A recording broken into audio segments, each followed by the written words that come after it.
sana, how was your week, what are the challenges. The prayer, we are fellowshipping, we know each other. And more so, katika hiyo kikundi, by the end of it all, we go to level number 3, where we are seeing the essence as to why tumetoa a live initiative inakuja, imesema ni mambo matatu, substitute what we call world mission emphasis and the world outreach and world mission emphasis. Ukiangalia hizo mbili zinaongea juu ya mission. Zinaongea juu ya what? Mission. Kwa hivyo ndio sababu tunasema the life initiative inaangazia mission so that we may amplify mission. The word mission, for it to be well understood, na ndio tunaangalia mission is community outreach and the world emphasis. Kwa hivyo inaangazia hayo matatu, hayo mambo yote kwa pamoja, ili ya kwamba tukiwa na mission, tuangalia kwamba mission yetu, lengo letu ni mission.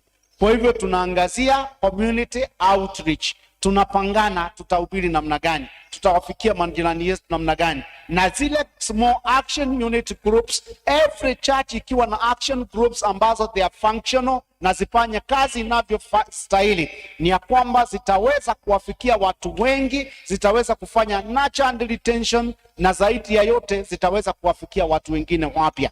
Sabbath school class discussion aishi siku ya Sabato, inapaswa iendelee hata katikati ya wiki. The group members are supposed to visit one another, know where every one of us is coming from.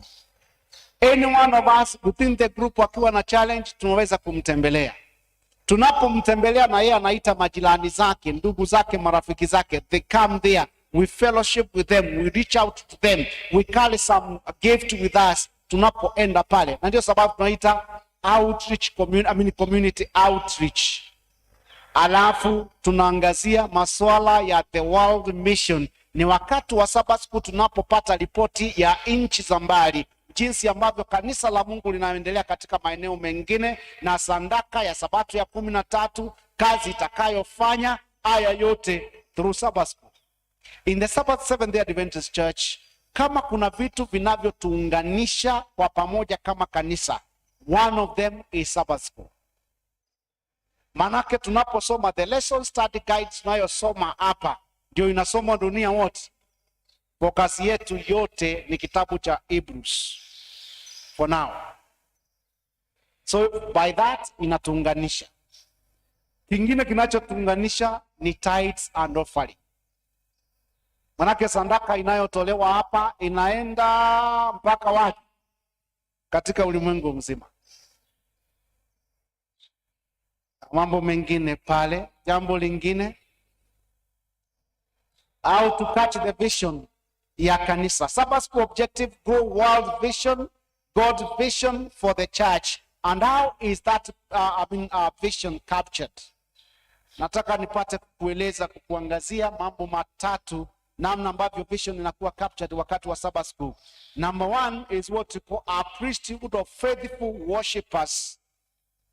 Inaleta watu wa faithful group of faithful worshipers kwa pamoja. Uangalia katika kitabu cha Waefeso 2:21, Petro ya kwanza, Yohana, hatutasoma sababu ya muda. Jambo la pili, a family of fellowshipping friends. Inakuwa a family of fellowshipping friends, na ndio nimekwisha kutangulia kusema, the verses are there. Acts of the Apostles chapter 2 verse 42 through 47, unaona jinsi ambavyo mitume walikuwa nakutana pamoja, nyumba kwa nyumba, kumega mkate kwa pamoja, wakikula, wakiimba, kushukuru Mungu kwa pamoja. And so Sabbath school is a family of fellowshipping friends. Alafu number 3, a fearless army of faithful witness. Inakuwa a fearless army, tunakuwa jeshi ambalo limekuwa equipped, ambalo liko tayari kwenda kuvamia makao ya yule mwovu shetani katika hali zake zote. Na tunapokutana pale tunaomba nguvu. We are supposed to be equipped because we are the armies of the Lord. Na zaidi ya yote, Sabbath school purpose, what you call the purpose group God's vision is a live initiative, ambayo next slide inayosema namna hii ya kwamba Bible study and prayer make the church true worshipers. Bible study make the church true worshipers. Yohana 4 fungu la 23, Yesu anapokutana na mwanamke yule Msamaria, anamwambia na waabuduo Baba watamwabudu katika roho na nini na kweli. Bible study fellowship makes the church a family of friends. And more submission make the church a fearless army of faithful witnesses. And that is the sign of their life Sabbath School initiative. Sabbath School Alive initiative, that is the sign that we are using. And more so, we are using the symbol of our plants. Sabbath School will grow three relationships. One of the relationship is relationship with God, as you find from the book of 2 Peter chapter 3 verse 18, relationship with other disciples, then relationship with the prospective disciples, as we see in the Act of the Apostles chapter 1 verse 8. Kwa hivyo, alive growing the church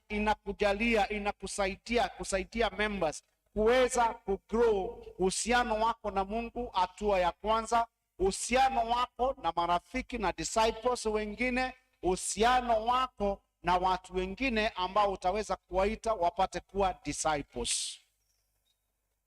Hiyo ndio lengo makusudi maalum ya jambo hili. Na ili nataka kuskip hii, manake nimekwisha kusema 10 namna ambavyo madarasa yanapaswa kufuata. Adapting, discover a Bible reading approach to study. Everybody hears the word, everybody can contribute to the word. Ndio Sabbath School inavyoeleza. Ellen G. White katika kitabu cha Counsels on Sabbath School page 10 anasema ya kwamba the Sabbath School should be one of the greatest instrumentalities and the most effective in bringing souls to Christ and growing them to be like Christ. Ellen G. White anavyoongea anasema ya kwamba Sabbath School, next slide, your Sabbath School should be one of the greatest instrumentalities. Ni chombo cha muhimu sana ambacho katika hali zake kinapotumiwa ipasavyo kinapaswa kuleta wengi kwa Kristo na kufanya wengine wapate kukua wakiiga tabia na muonekano wa nani? Wa Yesu. Lengo letu kubwa sana is to make disciples. And unless you cannot make a disciple unless you are a disciple. Hilo ndio changamoto tuko nayo katika kanisa letu kwa sasa, manake most of us and most of our members are church members. We are not yet disciples of Jesus. The moment we become disciples of Jesus, we will long to make others to be disciples. We will live up to the principles ambazo ni zake Yesu. And more so, the question that I may ask, on a scale of 1 to 3, 1 ikimaanisha poor, 2 average, 3 tukisema ni good, how well is your church doing in bringing people to Christ? Poor, average, or good? Huh?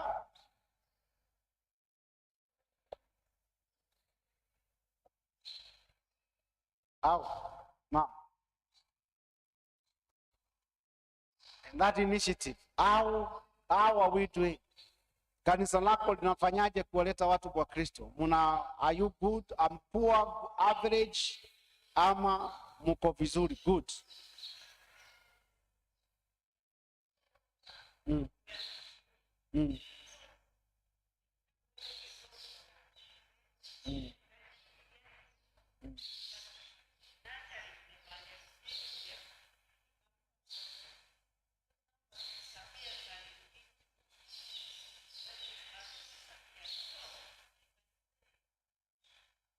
Kwa average. Aha. Asante. Ella, unataka kusema kitu?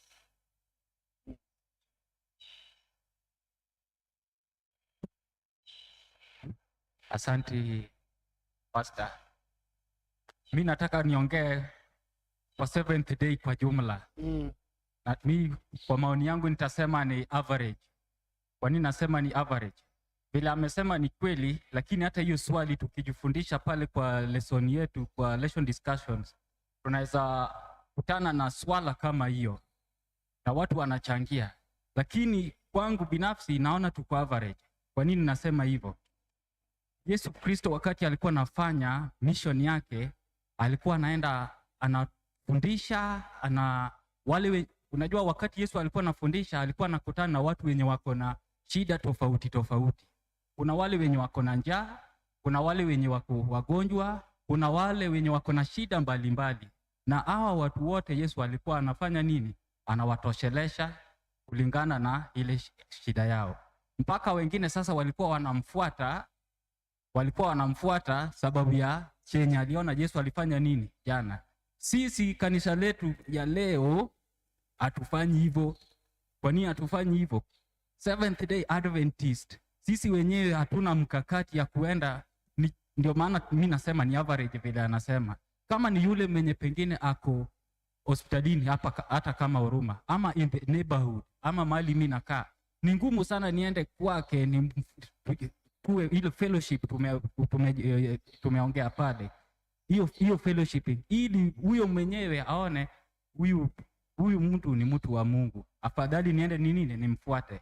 Unaona, yule mtu mwenye umfanya vizuri, ama akiwa na njaa ama akiwa mgonjwa, ukifanya vizuri atakuwa na hisia ili akufanye nini? Akufuate. Ndio Yesu Kristo alikuwa anafanya. Sisi hapa ni tunaenda church na tumewacha mtu pale nyumbani anatabika, ako na njaa ama ni mgonjwa. Mtu kama huyo, kama ni kanisa mwingine ndio watakuja wamshughulikie, si ataenda huko? Ataenda huko na wewe utakuwa umemwacha pale. Ndio maana mimi nasema tuko average. Asante sana. Tuko average. Yes, Elda, unasemaje?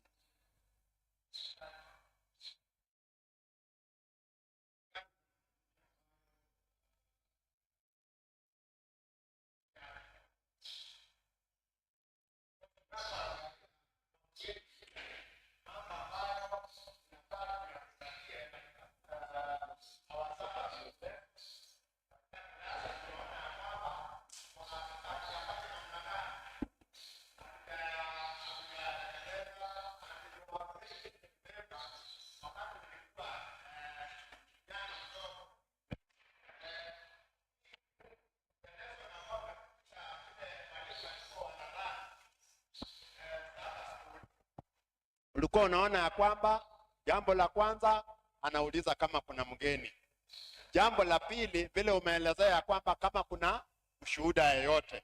Jambo la tatu unasikia kuna any prayer request. Sasa unaona ya kwamba those classes zilikuwa very strong. And I remember nilikuwa mdogo na nilikuwa nakaa hapa Dandora na nilikuwa naenda Shauri Moyo.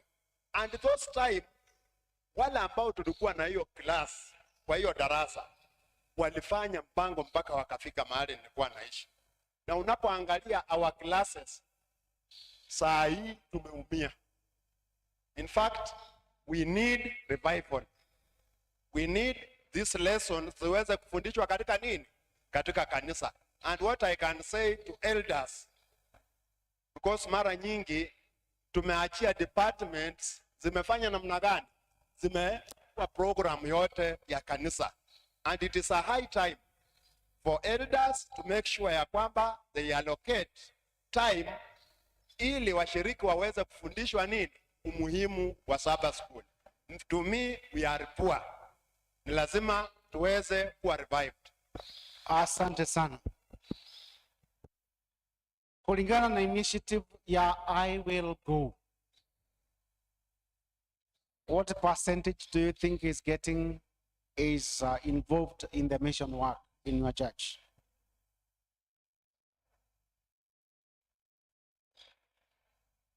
Ili tuweze kuelewa where we are. How many percent? What percentage do you think are involved in the mission? I will go. Reaching out, Bible study, personal evangelism, visiting members. How many people are involved in that? So the initiative is to remind us of our roots. why we are here as Adventists, na ili ya kwamba tupate kujua wakati wa kuamuka. Paulo anapoambia Warumi ya kwamba wakati umewadia, mchana usiku umeendelea, mchana umefanya nini? Na tuyavue matendo yote ya nini? Ya giza. This is the core. The listeners to why utaona kanisa kama hili linajaa wakati wa divine hour, linajaa mpaka watu wanakaa nje. Wakati wa Sabbath school ni kiwango hii. Ni hii watu wanakuanga. Pastor Elder Maina, am I right? Sabbath school hapa mnahudhurianga watu wengi sana. Kariobangi amapi wengi wamehudhuria hapa leo. Sabbath school, wakati wa Sabbath school watu ni wanakuanga wengi kuliko hawa. Ni kama hawa tu. Wengi kidogo. Lakini wakati wa divine service mpaka nje. Why that difference? Kanisa ya Mathale North ni kanisa kubwa pale. Sankara, how is it?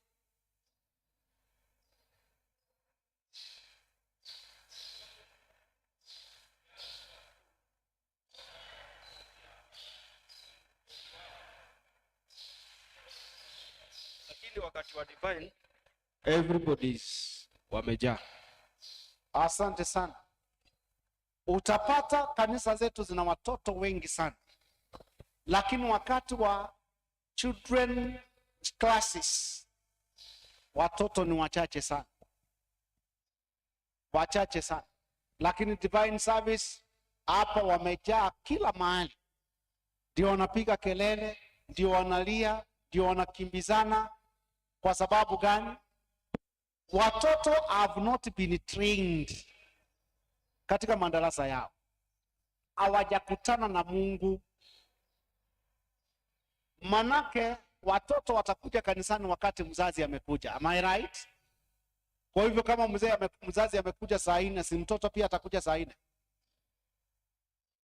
Mtoto tunalomwambia ni kumaanisha kwamba shule zetu watoto wanaendanga saa ngapi? 6 in the morning every day. That is Monday to Friday. 6 watoto wako njiani. Na mtoto akichelewa kwenda shuleni anarudishwa. Na ni wazazi wangapi wanapenda mtoto wao akichelewa shule? Ni wangapi upenda mtoto akikosa kwenda shule? Utakuwa na amani mtoto hajaenda shule na si mgonjwa? Mtoto akikosa shule ni kiboko, wanachapwa. Ni kumaanisha kwamba anaitishwa kiboko. Am I right? Manake mtoto analazimishwa shule. This is your future. Enda shule. Kama kuna shida nitakuja kuona mwalimu. Lakini kanisani hivyo unaambia mwanafunzi ama mtoto ya kwamba shule ni ya maana sana kuliko nini? Kanisa. Manake the way the lessons are, zizo za watoto zinavyofundishwa na walimu wa watoto pale vizuri taratibu, zinafanya mtoto akue akilipenda kanisa. They connect the child with the church and also connect them with Jesus. Nyumbani kwako ni wangapi ambao ni percentage gani ambao ununua lesson ya watoto? Kama mtoto wako wako primary, unamnunulia primary, kindergarten unanunulia. Kila mtoto wako na lesson yake. Ni percentage gani hapo? Na ni wazazi wangapi nyumbani wanafundisha watoto hiyo lesson yao kila siku? So inakuonyesha kwamba watoto hawana connection na what is happening in the church. Na hii kitu ndio inanionisumbua sana. Huyu mtoto amekuwa ajui umaana wa kanisa. Ajui kanisa kufika mapema ni muhimu. Manake they learn from us parents. Unapokuja kanisani late, mtoto ndivyo anavyosoma. Kanisa ni ya kuchelewa, kanisa ni divine hour, kanisa unaweza kaa nje. Na wengi wanakujanga na mtoto wangu anasumbuanga, ngoja nikae huko nje. Umetrain mtoto wako kukaa nje. kanisa, haina maana. Na saa zingine hii mahubiri imeendelea sana, imepoo, mtoto angali anafanya nini? Na ndio wakati anafika teenager, amefika 15 16 years, unaanza pastor, niombee sana mtoto wangu apendi kanisa. Unasikianga maneno kama haya? Shinda ni mtoto ama ni mzazi? The Sabbath school, that is the quotation I'm saying. The Sabbath school should be one of the greatest instrumentalities and the most effective in bringing souls to Christ and growing them to be like what? Amuoni hapo ama? Umeenda mbele. The Sabbath school, that quotation, that one. Umetoa toa. That one. The Sabbath school should be the one of the greatest instrumentalities and the most effective in bringing souls. Souls meaning kutoka kwa mtoto mdogo, vijana, kina mama, wazee, wageni, kila mmoja apate kuwa to grow them and to be like Christ. That can only happen in Sabbath school. Manake katika hii maklasi ambazo tuko nao, kuna what we call relationship, personal touch, mafundisho. Na hata kama kanisa iko na washiriki 1,000. Nasema kanisa iko na washiriki wangapi? During the Sabbath, it's only during the Sabbath school whereby each and every member in the church can teach Bible study. 1,000 members teaching Bible study in one Sabbath, in less than 1 hour. Is that possible? That is very possible. And that is why the church is emphasizing on the small action units, so that every member is involved. Watoto wakiwa kwa madarasa yao pale wanaimba. Sabato iliyopita tulisoma nini? Anasema wimbo gani? Nini? Fungu la kukalili. Watoto wanakuwa wakipenda kanisa, wanakuwa wakijua Biblia, wanakuwa wakimpenda Mungu. Lakini watoto ambao wahudhurio madarasa watakuwa wakimjua Mungu? Not very possible. Hiyo ndio tatizo tumekuwa nalo kubwa sana. Testimonies for the Sabbath school, page 74. Ellen G. White also anaongeza na kusema, the Lord desires that those who are engaged in Sabbath school work should be missionaries, able to grow forth to towns and villages that surround the church and give the light of life to those who sit in darkness. Sabbath school, watu baada ya kuwa well trained, well informed, well guided, tunapaswa kutoka na kwenda kuhubiri. Neighborhood yetu hapa, mechanic ambao wanakaa hapa Kariobangi hapa, tunapanga Sabato moja, jameni, tunawaalika, tunataka tusome Bible study na nyinyi hapa asubuhi. Kwaya iende pale imbe wimbo moja, mechanic wote waketi pale, tuambie neno within 15 minutes tumerudi kanisani. Mechanism za mambo 2-3 ambapo kila mtu, hii kanisa inakaanga hapo ni kelele tunasikianga, hatujawahi waona, hawajawahi tufikia. Tunapanga au watu surrounding, tunapanga ya kwamba overlunch hawa tunabeba chakula, tunaita watu wote neighbors ambao wako willing, tunalikula pamoja nao. Wakati wa kula pamoja nao tunawaambia habari za Yesu. You see, there are so many dynamics. The lesson ni ndefu, lakini nataka niachie hapo. Ina lessons mingi na kali na zamana sana. Kuna session ambayo inaitwa How Jesus made disciples makers. People can and become disciples for 3 reasons. People can come and become disciples for 3 reasons. What are the 3 reasons that can make you to come or to become a disciple, or to make someone to be a disciple? And these are the examples that I'm going to give from the Bible, major examples. Slides ya mbele nimeruka kiasi, ruka hapo. Singine mtafuatilia, inasema ya kwamba what the ear said of Jesus and by Jesus. Jambo la kwanza walilowafanya wengi wapate kuwa disciples is what the heart said of Jesus and by Jesus. Venye watu walisikia Yesu wakisemwa na wakasikia Yesu wakisema, hiyo lilifanya wapate kuwa wanafunzi. Kanisa letu linasemwaje na watu na majirani? Kanisa letu linasemaje kwa majirani? Wewe kama mshiriki unasemwaje kijijini? Na wewe unapokutana na watu unasemaje? Maana wewe ni barua, watu wanakuona. Katika kitabu cha Yohana 1:13 35 37, jinsi ambavyo Yesu aliwaita Andrew and Philip at the baptism. Walisikia masuala ya ubatizo, Yesu anavyobatiza ama Yohana anapobatiza. Yohana 1:42, Peter and Nathaniel at Andrew and Philip. Hawa nao wakasikia Andrew na Philip wakiongea habari za Yesu. Yohana 3:2, Nicodemus heard what Jesus was doing.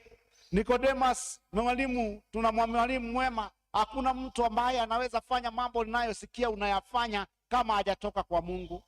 Kwa hivyo yeye alisikia habari zetu zinazoenea kote sehemu moja ama nyingine, zinaweza wafanya watu roho zao zipate kuwa soft na wapate kuja kwa Yesu. Jambo la pili lililowafanya watu wapate kuwa wanafunzi is what they saw from and in Jesus. Is what they saw, waliona nini kwa Yesu? Number 1, katika Yohana 2:11, disciples saw the miracles of water. Jesus turning a miracle of water turning into a wine. John 2:23, many believed, saw signs and that he did, and more so many Jews believed things Jesus did. They saw what Jesus was doing. Kwa hivyo watu wakiona tukifanya crusade, tukienda kutembelea watu walio na mahitaji, wagonjwa tumewaombea, walio na mahitaji tunawapatia chakula, mambo haya yote, hiyo itawavuta watu, itawaleta watu. Na zaidi ya yote, what they experienced from Jesus, experience yao katika Kristo ilikuwa nini? Yohana 8:2-11, Luka, Mary delivered and healed. Waliona, they experienced Mary alipoponywa na Yesu. Alisema Yesu, nitakufuata mpaka mwisho. The bride man restored to life. Sight restored. Katika kitabu cha Yohana 9. Alipoponywa magonjwa yake, bila shaka aliweza kuona. Centurion soldier saw and believed Jesus alipoponya mtoto wake, so and so. Na sisi tutakuwa effective katika mission endapo kuna jambo tutaweza kufanya na tuguze maisha ya mtu mahali popote tulipo kama kanisa. We must touch a life somewhere. And another key example is what Jesus did, how Jesus made people his disciples. He showed the Father love and salvation in act of mercy, care and sacrifice. He spoke to explain the Father's love and salvation in preaching and teaching. And more so, he schooled or trained those who responded to live the Father's love and salvation. And this is the formula the church is being called to copy, emulate, and follow. Show the Father's love. Upendo wa Mungu. We live the love of Jesus in the community, in our church today. Lakini the amazing part of it, ili tuweze kuishi upendo kwa majirani. Hatuwezi tukaishi upendo. You cannot give what you don't have. Am I right? By this I mean, mostly you may find in our churches, hakuna upendo. Hatusalimiani, huyu na huyu waangaliani. Hapa na hapa, siasa ya mambo, yani we have a lot of differences within ourselves. Nikitoka hapa, mimi ni mshiriki, na ninakuta rafiki yangu ambaye si mshiriki anauza pale, namwambia naanza kusengenya mshiriki mwenzangu kwa non-member. Does it happen? That's a challenge. And so there is no way we can make disciples unless we are disciples first. And that's what we are promoting. That's what the initiative is talking about. Ili kanisa ipate kuelewa mandate yake, upendo wanaopaswa kuonyesha kwa watu, na katika mambo yote waweze, he spoke the experience, the father love and salvation. Aliongea juu ya uzoefu alikokuwa nao na baba na upendo na hata masuala ya wokovu. Akahubiri upendo wa baba, akafundisha upendo na wokovu wa Mungu, na hayo mambo yote yalifuata. And so the greatest quotation that we normally find in the book of Ministry of Healing, page 143, inasema, Christ's method alone will give true success in reaching the people. The Savior mingled with men as one who desired their good. He showed his sympathy for them, ministered to their needs, and won their confidence. Then he bade them, follow me. Hii kitabu na hii quotation tumeitumia mara nyingi sana to encourage the church of what we are expected to do. Na hivyo basi, what things did Jesus do? He mingled with all because he desired their good and showed his sympathy for them. He mingled, he ministered to them, and also invited them to follow him. And later he instructed, trained them to be effective disciple makers. We are supposed to be disciple makers wherever we are in our churches. Na kwa hivyo kanisa limekuja na mikakati mikubwa ama mingi sana ambayo tunaweza itumia na kuifanya ya kuweza kufikia watu wengi kuweza kumjua Yesu. Ya kwamba tumeitwa we be the salt of the world. We have been called speaking and sharing the gospel in preaching and teaching by schooling. Haya mambo yote yako kwa sababu yetu, ili ya kwamba tuweze kuyaelewa. In simple terms, Sabbath school is the art of the church, and we can disciple many people through Sabbath school. And the Sabbath school is coordinating, is also linking up with other departments. Let's say personal ministries, VOP departments, ili ya kwamba kuweza kuevangelize and to reach out to these people. In the VOP, the school, Bible Discovery School, imekuja na 3 courses. In the Bible school, we are teaching 4 courses. Ambazo, in this school, the VOP director is the principal of this school. And being the principal, he should be having other teachers who are recruiting watu wa kujoin the school. There should be people who will be marking the exams, the lessons, guiding the disciples. Kwa hivyo kanisa limeitwa through this also liweze kuconnect the VOP director, being the director, being the principal of this school, the Bible Discovery School, aweze kuwa na watu ambao watacoordinate now, kuwaita watu waweze kuenroll into these courses. Kuna wale watapenda family life course.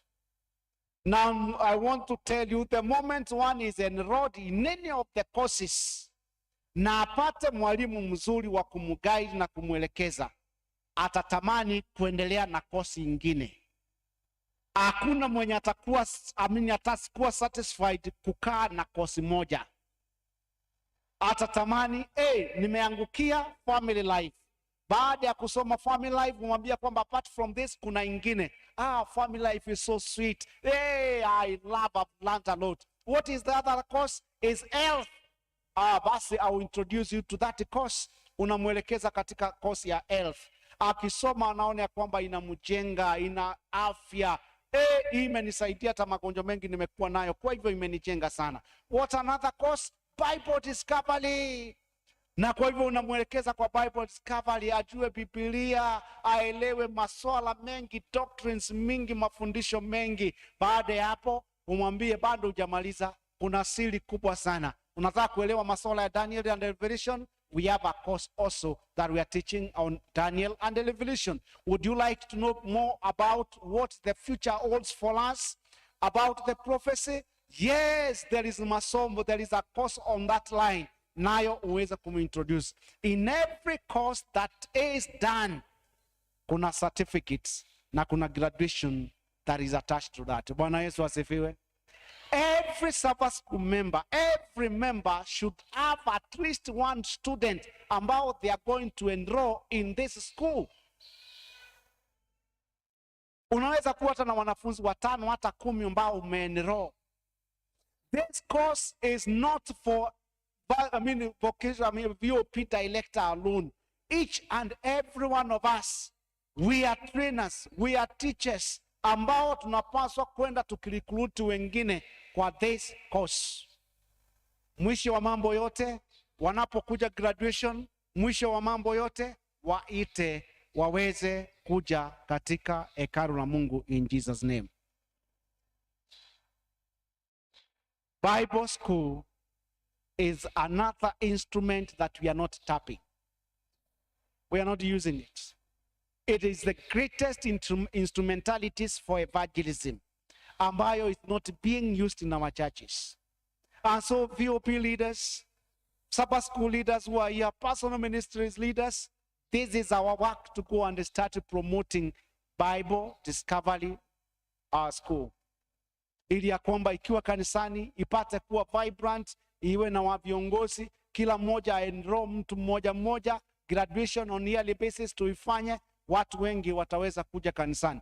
I've done a number of graduations the whole of the last year and partly of January, and I can tell you these lessons zimeleta watu wengi sana kwa Kristo. Meleta watu wengi sana kwa Kristo.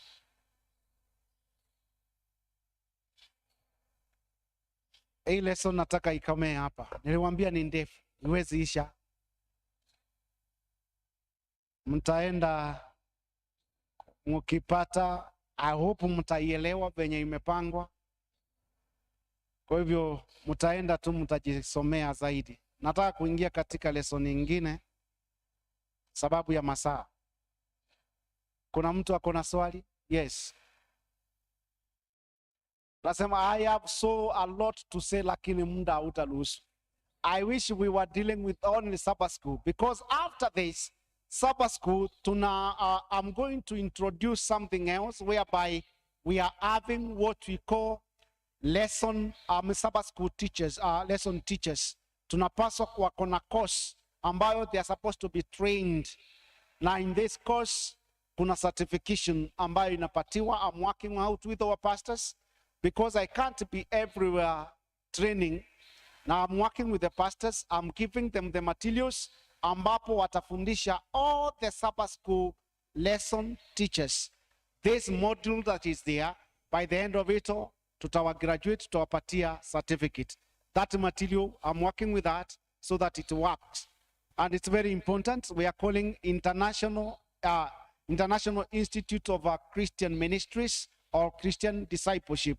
Ambapo, after all is done, walimu wa lesson wanakuwa more equipped and more prepared for the same. Sorry for that.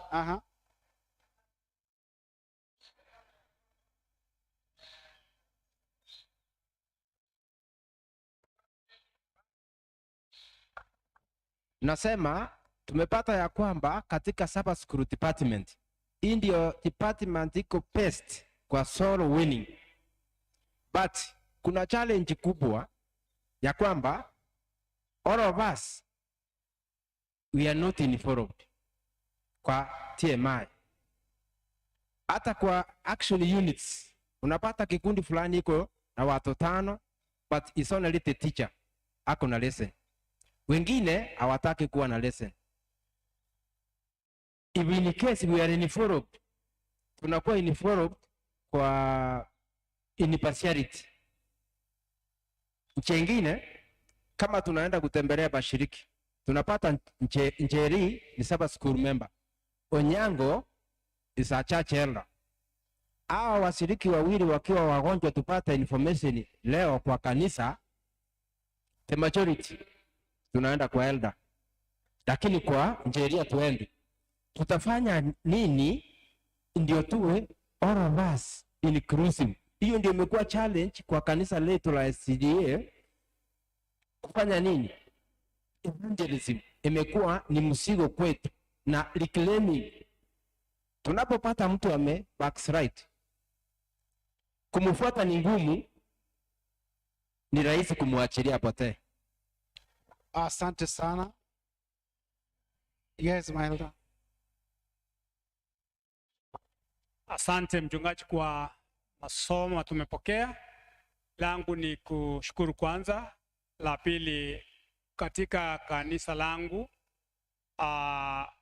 upande ya Sabbath school, wakati wa lesson tumesoma chinzi tunatakana kuwa na vikundi ya watu kama 6-8 katika lesson study, and you find that kuna wakati unapata kipindi cha wanafunzi wako shule, colleges, they attend the lesson, they are divided, and at some point unapata wako wengine wako na shughuli zingine, so you find a class imepungua na wanafunzi na membership.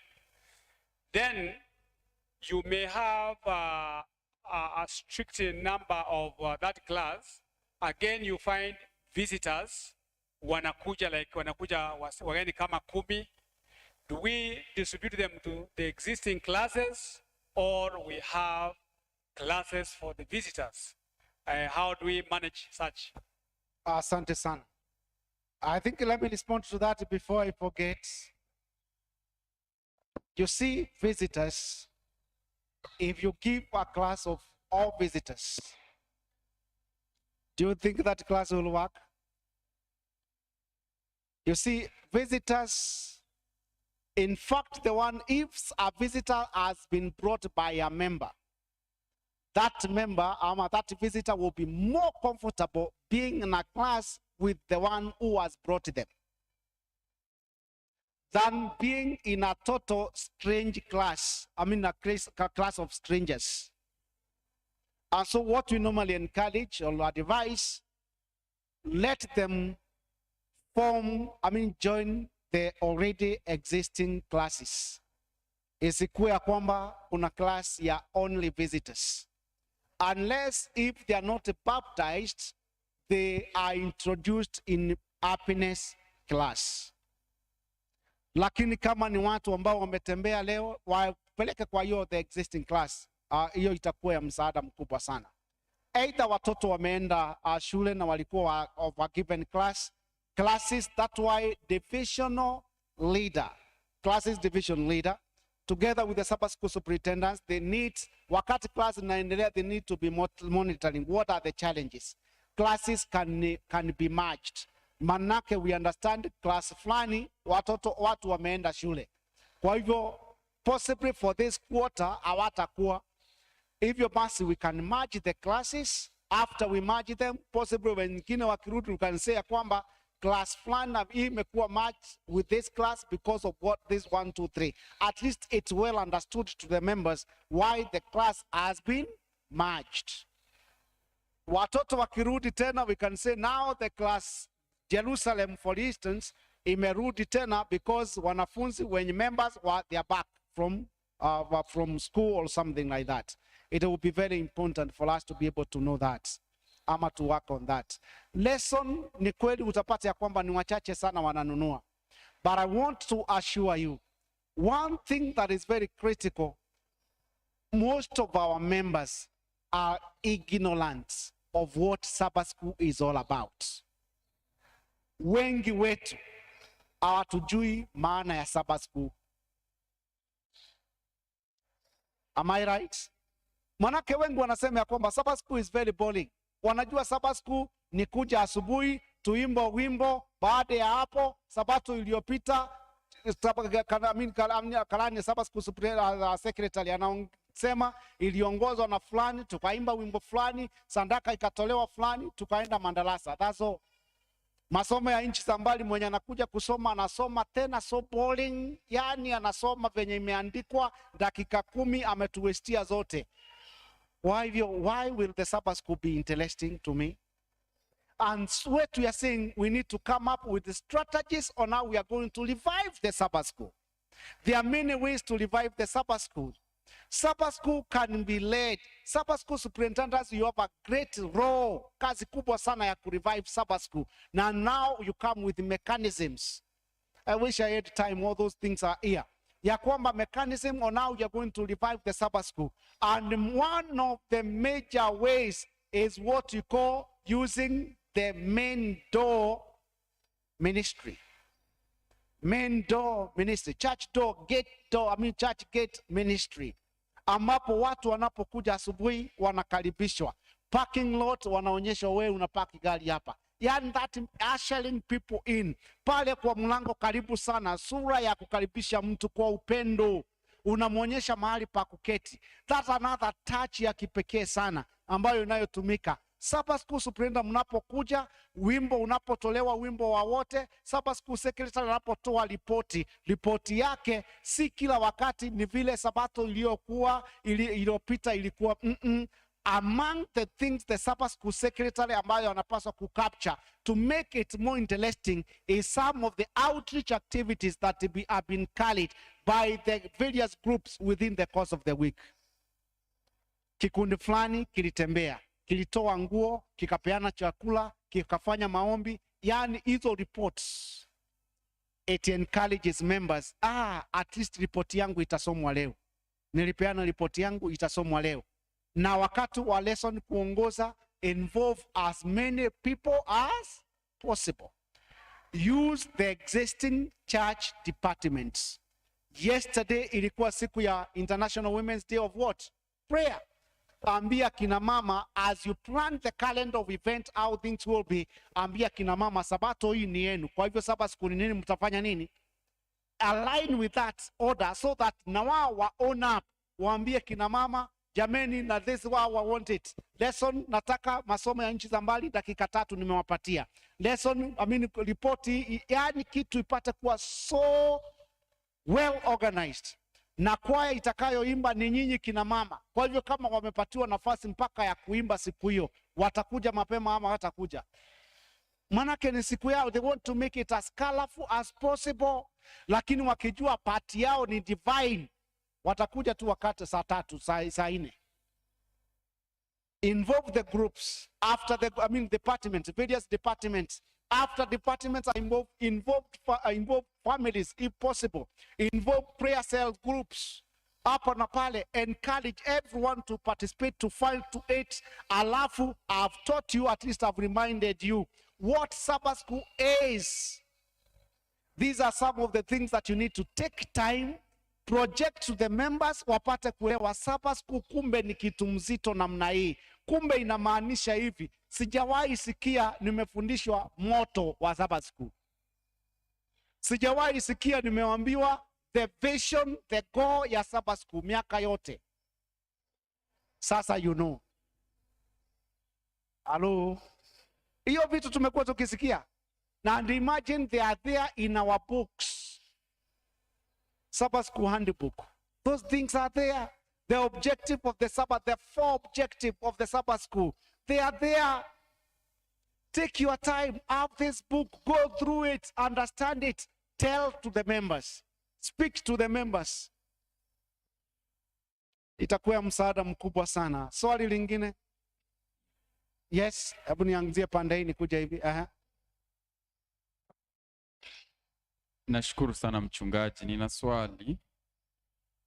Umesema ya kwamba sisi wote tunaelewa ya kwamba somo la nchi za mbali ni ya kutuhimiza ya kwamba tupende mission, sivyo? Kwa hivyo swali langu ni, unajua mara nyingi tukisoma hizi story unasikia zimetoka Philippi, kwa Philippines, sijui imetoka wapi, tunaona tu ni za kule kule. Siku moja kama mmoja wetu ambaye alienda kwa mission, labda Kakamega, kitu kikafanyika cha ajabu huko, Mungu akafanya miujiza huko, akakuja kwa Sabbath school superintendent akamwambia, badala ya ile somo la nchi za mbali, niko na story ambayo inaweza himiza watu sana waende katika mission. Na kuja aseme hiyo story, so that somebody also aone kumbe hii kitu haifanyikangi tu huko Philippines na huko nini nini, kumbe ni kitu yenye hata mmoja wetu elder hapa hivi pia anaweza participate na ikuwe successful na imuhimize. Swali langu ni dhambi kwa siku moja tu umekiuka ukaachana na hii somo ya nchi za mbali, mmoja wetu akatupatia story? Asante sana. I'll answer it this way. In fact, tupaswi kufanya sabato moja. It's supposed to be on every Sabbath. How do we use it? There is what we call special feature. After the program is there, we give a special feature on a given every other Sabbath. Katika hiyo program, kuna special feature ambapo tuna report a certain incidents, a certain mission that has happened within our church, ambayo labda unataka ku-encourage watu on something. Yani a special thing that can be a special feature on a Sabbath. Every other Sabbath, someone can give, but it should not take too long. 3 to 5 minutes, it's done. Na hiyo ripoti umefanya nini? Umepeana. Kwa hivyo iko pale katika program zetu. So it's supposed to be on every other Sabbath. We cannot be waiting wakati zamu yetu itafika after 4 or so years ndio tupate kusikia ripoti ya ECD. Like this year tutakuwa tuna feature in the mission reading. Na nimeitisha masomo jameni, wachungaji tupatie mtu ambaye ako na story ambayo tunaweza andika. Niliitisha miezi 3 nilipata story 2. I don't know kama ilitufikia. But now it happens. Those features, special features, should be appearing on almost every other Sabbath. It is in our program, and that's how we have made the Sabbath school to be more interesting. Those are the things I'm talking about. Make it more so that it's not the same things. Those are the things that are making it to be boring. Kwa hivyo make it as interesting as possible by improvising more things. Yes? Kulikuwa pande hii, na sawa tu, nimekuacha mara mingi sana. Asante sana mchungaji. Mimi my concern iko upande wa children department. Utakapoangalia unapata ya kwamba makanisa machache ambayo yana shule ya Sabato ya children ministry. Sijui hiyo sehemu utatusaidia namna gani? Because kuna zingine zina run na kuna zingine hazirun. Hiyo inaweza kuwa hata ina happen even within our district. Another concern ni hii, watoto nao wanatakana, because we have kindergarten and our primary. Wanaruhusiwa wao wangapi? Because umeona umepeana namba maybe kwa adult lessons hizi. Kwa watoto wanaruhusiwa tu wao wengi vile inastahili, ama kuna njia ingine ambayo inatumika kwa ajili ya kuwashughulikia vizuri? Hiyo ndio sehemu ambayo nataka uweze kuzungumzia. Another concern, sijui kama field mtaweza kutusaidia katika kuangalia tafuta register ya watoto. Napata ya kwamba tunaishia kununua za shule. Hatuna register katika department zetu, sema ya kwamba field ama CKC hatuna register specific ambao unaweza andika majina ya watoto ili uweze kuwa monitor vizuri. Another thing ni concerning ya program. Ukija hapa Kariobangi main, tukishafika katika shule ya Sabato, kuna sehemu ambayo nasikia kwamba tuweze kujigawa. Unaona watu wanajigawa after kufanya discussion ya lesson, wanarudi pale. Hiyo ninaona hapa Kariobangi. Hiyo ndio mimi nilikuwa nimezoea. Sijui kama kumekuwa na modification nyingine, because kwetu wanapoingia pale wanafanya kila kitu, alafu nasikia sasa wanamaliza shule ya nini? Shule ya Sabato, alafu nasikia sasa muende katika lesson discussion, mkitoka huko mnaanza program ya nini? Ya uimbaji. Sijui kama kuna guideline katika program yetu, because haiko uniform, na mfano ni hapa main na hapa Kariobangi South unapata ya kwamba haiko in harmony. So sijui gani inayostahili tuweze kuiapply. Hiyo ndio another concern. Concern ingine ni latecomers. Watakuja hata ufanye nini, unaona tu wanaingia, wanaanza kuingia katika hizi classes. Hata ujaribu kuwafukuza, watafanya namna gani? Utapata wanakuja, na ndio mara nyingi ni wengi. How can we manage these people? Because we must wataingia na wataingia katika hizi classes. Hiyo ndio sehemu ambayo nataka uweze kushughulikia. Another sensitive one, after corona tunapata kwamba washiriki wamepitia a lot of challenges, na tumepata kwamba is through Sabbath school tunaweza shughulikia concern za washiriki wetu. What next? Tutasaidiaje washiriki wetu, kwa sababu entire church imerudi nini? Tumerudi chini. Asante. Asante sana. Quite a number of concerns. Ya kwanza, watoto katika calendar na register yao, they are supposed to be 8 to 12. Around 8 to 12. We need to have as many classes as possible. Manake unajua wanapangangwa kulingana na miaka yao. Na kwa hivyo we need to have as many teachers as possible depending with the number of our kids that we have in a given church. Register, they are there. We have the registers with us. Ziko kwa ofisi. Niko nazo nyingi sana. Every church will get as many as they want. Our register moja ni 30 bob peke yake. And that takes us for the whole year. Hiyo register imepangwa in such a way na cover the entire year. Si ya mwezi kuota moja, ni mwezi a mwaka mzima. It covers that. The issue how to deal with the latecomers. The best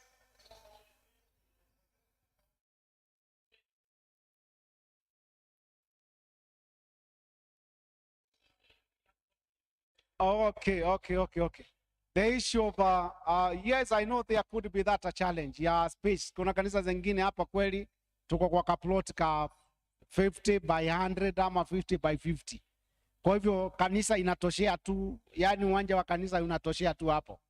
That another challenge. Tunaomba Mungu ya kwamba tujalie tufunguliwe neema, ili ya kwamba we can be able to do what is necessary. Manake ukweli ukifundisha watoto wote pamoja, watoto wa miaka 8 na watoto wa miaka 2 pamoja, si hata wewe unaona hapa kuna taabu kubwa sana. We are doing almost nothing.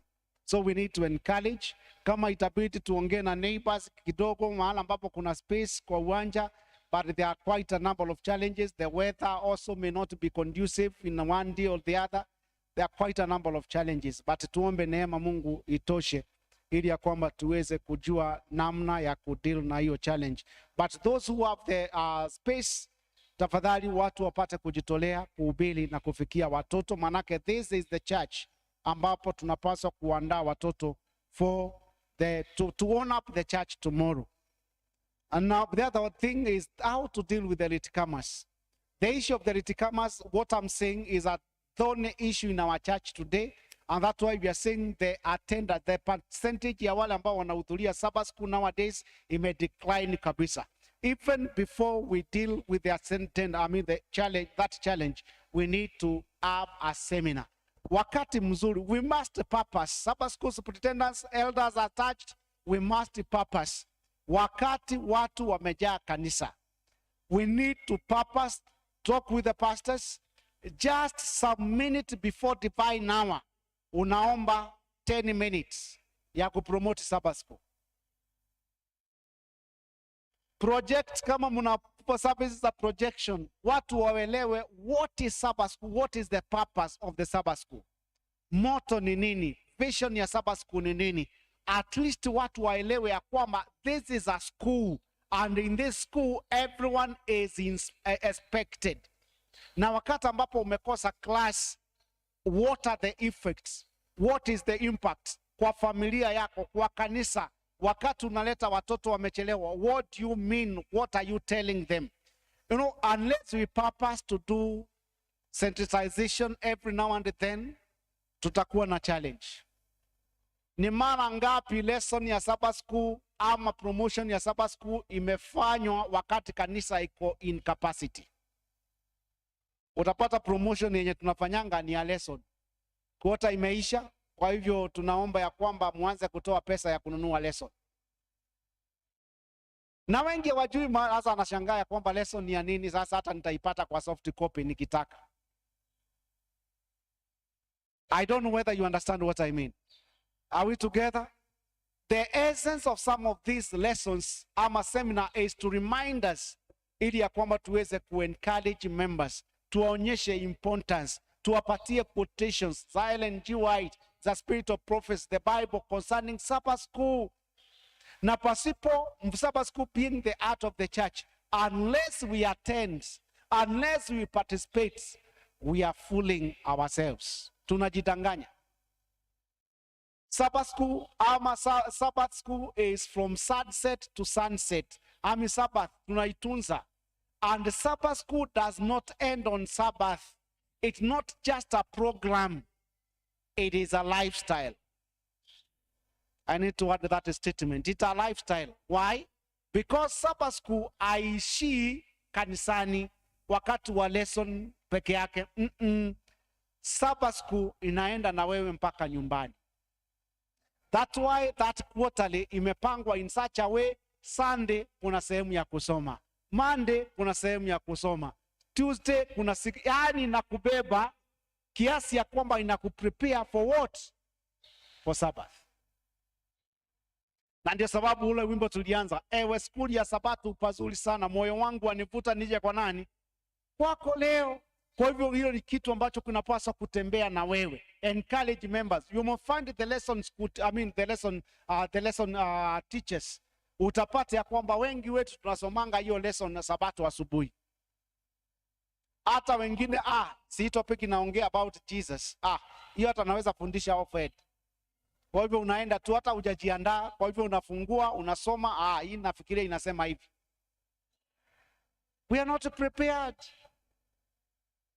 And so the class becomes boring. We possibly own up the class instead of involving everyone to participate. Inakuwa challenge kubwa sana. Anyway, Sabbath school, I wish I was handling only Sabbath school. Kuna mengi sana ya kuongea kuhusu Sabbath school. Mimi nataka kwenda kwa department ingine.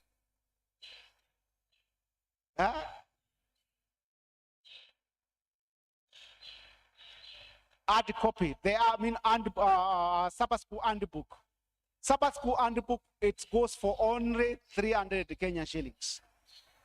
We get it if we organize. I can get them from the union because we normally order them through the union.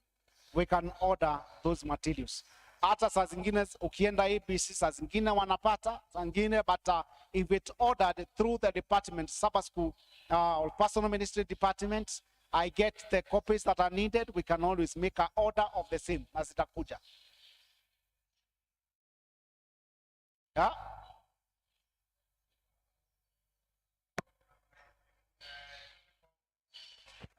Hata kwamba wengine vile tunaingia tunaendelea, ikifika kujigawa kwa classes, tunaomba tumemaliza sasa, tunasema tumefunga Sabato, shule ya Sabato, muende katika classes zenu.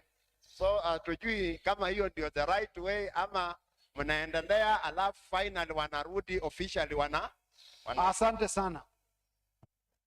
You know, we have the Sabbath school Sabbath school program. Sikuna kale ka pamphlet kanaeleza vizuri sana what is supposed to be done. Of course, churches have adapted various ways that fit them. But the later one that you have talked about is very important in this sense. Wakati tumetawanyisha watu waende kwa lesson, saa zikiisha, Sabbath school superintendents, Sabbath school secretary, wanapoita watu kwa pamoja tumalize, ombi linafanyika. Sabbath school superintendents remarks are given at that very particular time. You encourage watu, tulifika mapema. Wangapi walifika? Sabato ijayo itaongozwa na so and so.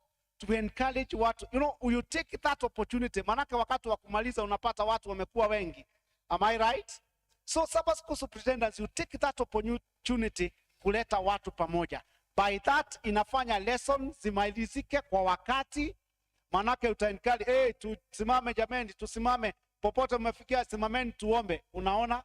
It saves time ya kuanza the next program.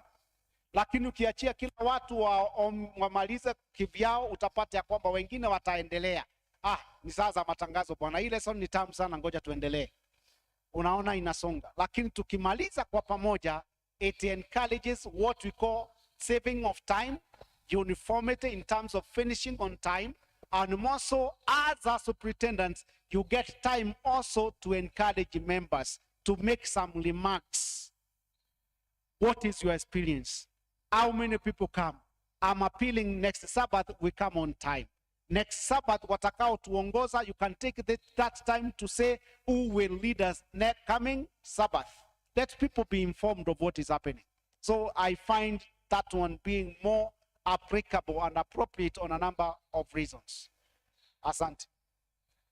Mimi naomba tumalizie ya Sabbath school. Ni mengi ya Sabbath school, hata sijakuza hata a quarter. There are some of the lessons that we can do.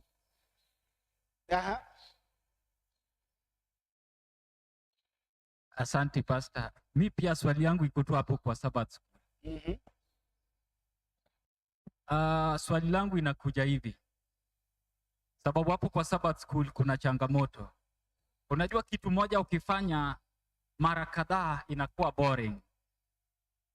Vile yule elder pale amesema program inakuaje, ikafanya mi nikumbuke kwamba basi inafaa at times, kama ni siku ya kama ni sabato ya Sabbath school, basi tunaweza jaribu siku moja tufanye kitu tofauti.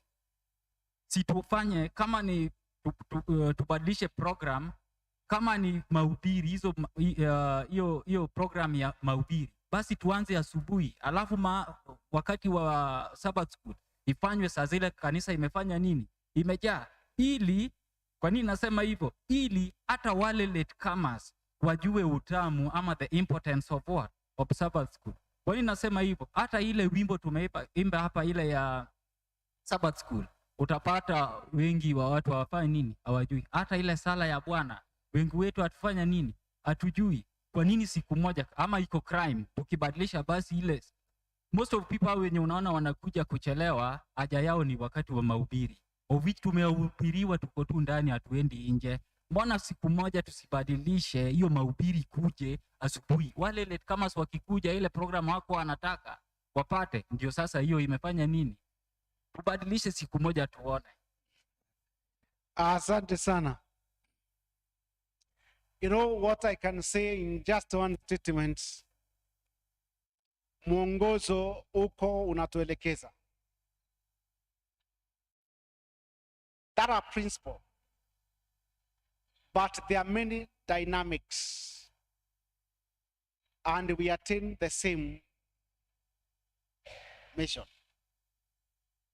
So that's going to be left to the church pastor, the elders. I mean, the board can agree on what to do. What is the need of the church? Things can be done. I've done it anyway, even some when I'm pastoring many churches.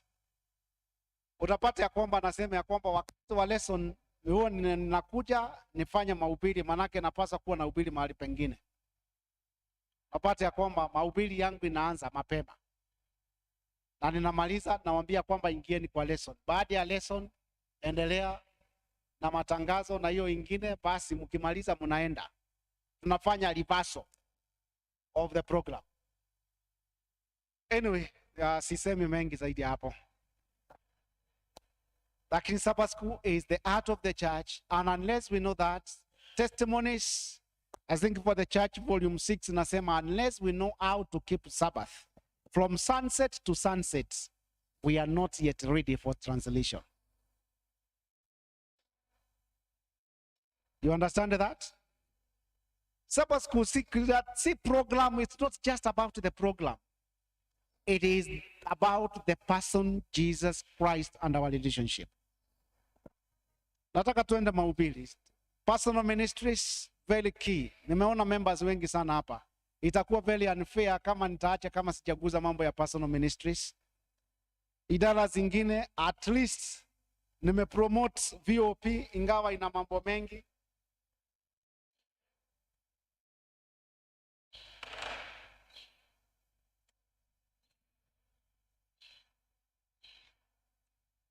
Objectives of Sabbath School in East Nairobi Field Sabbath School Department. Recommendations, we have like 10 recommendations. I don't have time to give those recommendations, but among them, I can read the first 3. The first is that to ensure that action unit guidelines are adhered and implemented. Further, that each action unit to be an evangelistic unit by developing outreach goals and report the progress on a Sabbath school basis. Number 2 is that to make use of the action unit reporting form, ambazo nimeongea mambo yake. Number 3 is that to ensure that each Sabbath school keeps an accurate record of the members.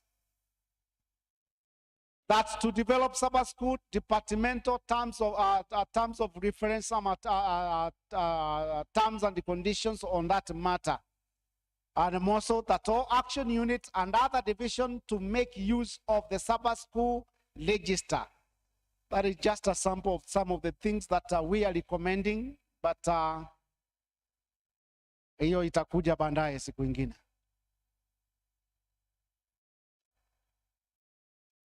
Kuna program